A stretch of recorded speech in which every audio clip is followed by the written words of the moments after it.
Para um samba arrastado, precisa-se de um punhado de melancolia.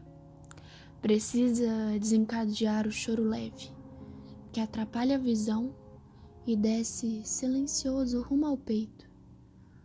O sangue precisa ser morno de saudade para escrever injúrias de amores perdidos. Os dedos só tecem os versos se no pulso há algum pesar. Os olhos molhados são os que transformam seu afastar em rima carente. A beleza mesmo na falta, no desconsolo, na ausência.